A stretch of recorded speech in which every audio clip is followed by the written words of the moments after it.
इधर जो है चुनाव जो है बिना आरक्षण के ही होगा हाई कोर्ट का, उसके क्या कहें? देखिए, हाई कोर्ट ने फैसला दिया है जी, तो हाई कोर्ट ही सर्वोपरि नहीं है, लोकसभा विधानसभा सर्वोपरि है ना। और बाबा साहब डॉक्टर अम्बेडकर ने जो संविधान में व्यवस्था दिया है 27% रिजर्वेशन पिछड़ों को, 22.5% शेड्यूल ट्राइब्स को, 10% आरक्षण सामान्य गरीब वर्ग, तो आरक्षण लागू होगा। अभी हाई कोर्ट ने दिया है ना, अभी सुप्रीम कोर्ट बाकी है ना।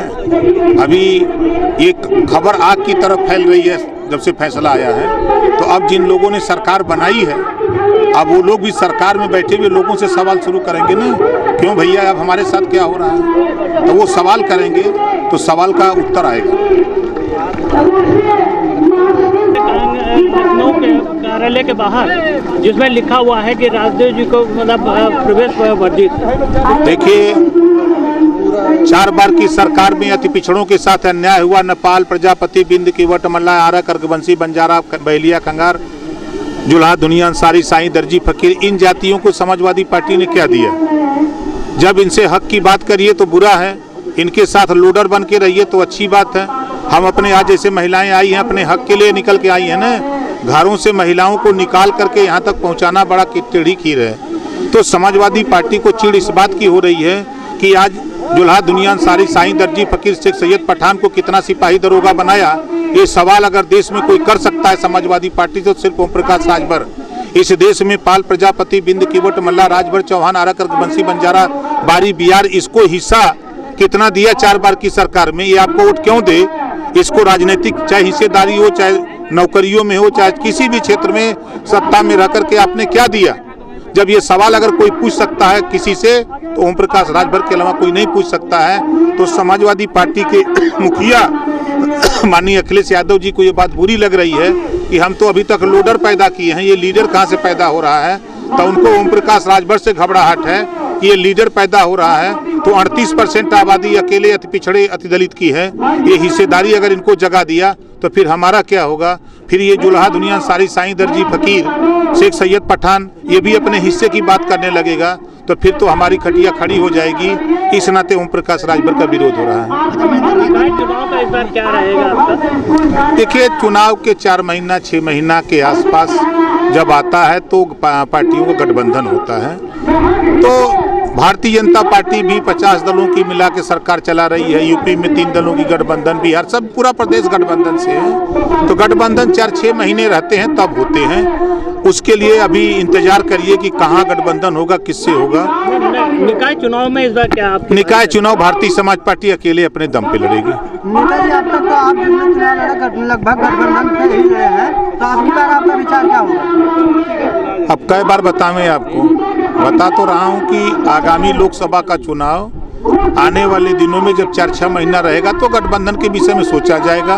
अभी सामने निकाय चुनाव की चर्चा हो रही है। निकाय चुनाव पार्टी अकेले अपने दम पे लड़ेगी। धन्यवाद भैया, थैंक यू। चलिए बताइए, आप 2024 में चुनाव लड़ रहे हैं, किस मुद्दे पर लड़ रहे हैं? देखिए, आपके सामने महिला हक अधिकार महारैली आज फैजाबाद मंडल के सुल्तानपुर जिले में हो रहा है। अभी आजमगढ़ मंडल के मऊ जिले में 18 दिसंबर को महिला हक अधिकार महारैली हुई थी, जिसमें आप देख रहे हैं मंच पे सिर्फ महिलाएं संचालन, भाषण और श्रोता और वक्ता भी वही है। देश में 50% आबादी इनकी है, तो इनकी डिमांड है कि 50% लोकसभा विधानसभा में सीटें आरक्षित हो। शिक्षण संस्थाओं में चाहे प्राइवेट हो चाहे सरकारी हो, वहाँ भी 50% सीटें आरक्षित हो।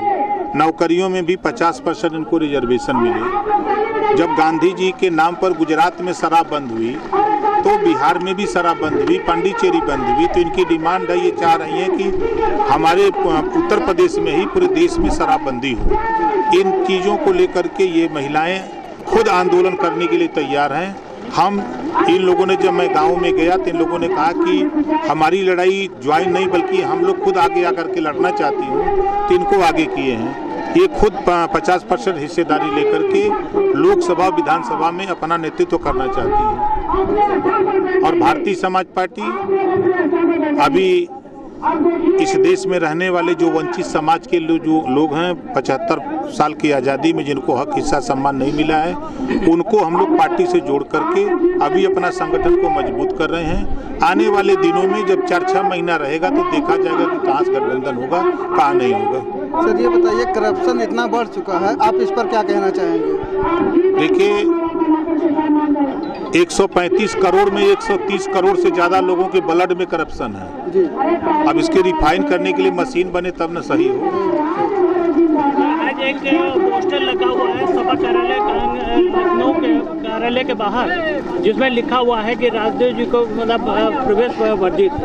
देखिए, 4 बार की सरकार में अति पिछड़ों के साथ अन्याय हुआ। नेपाल, प्रजापति, बिंद, कीवट, मल्ला, आरा, कर्कवंशी, बंजारा, बहलिया, कंगार, जुल्हा, दुनिया, अंसारी, साईं, दर्जी, फकीर, इन जातियों को समाजवादी पार्टी ने क्या दिया? जब इनसे हक की बात करिए तो बुरा है, इनके साथ लोडर बन के रहिए तो अच्छी बात है। हम अपने आज जैसे महिलाएं आई हैं, अपने हक के लिए निकल के आई हैं ना, घरों से महिलाओं को निकाल करके यहाँ तक पहुँचाना बड़ा टेढ़ी खीर है। तो समाजवादी पार्टी को चिढ़ इस बात की हो रही है कि आज जुल्हा, दुनिया, अंसारी, साईं, दर्जी, फकीर, शेख सैयद पठान को कितना सिपाही दरोगा बनाया, ये सवाल अगर देश में कोई कर सकता है समाजवादी पार्टी तो सिर्फ ओम प्रकाश राजभर। जब आता है तो पार्टियों का गठबंधन होता है। तो भारतीय जनता पार्टी भी 50 दलों की मिला के सरकार चला रही है। यूपी में 3 दलों की गठबंधन, बिहार, सब पूरा प्रदेश गठबंधन से है। तो गठबंधन 4-6 महीने रहते हैं तब होते हैं। उसके लिए अभी इंतजार करिए कि कहाँ गठबंधन होगा, किससे होगा। निकाय चुनाव में इस बार क्या आप? निकाय चुनाव भारतीय समाज पार्टी अकेले अपने दम पे लड़ेगी। नेताजी, अब तक तो आप जितने चुनाव लड़े लगभग गठबंधन से ही लड़े हैं, तो आपकी बार आपका विचार क्या होगा? अब कई बार बतावें आपको, बता तो रहा हूं कि आगामी लोकसभा का चुनाव आने वाले दिनों में जब 4-6 महीना रहेगा तो गठबंधन के विषय में सोचा जाएगा। अभी सामने निकाय चुनाव की चर्चा हो रही है। निकाय चुनाव पार्टी अकेले अपने दम पे लड़ेगी। धन्यवाद भैया, थैंक यू।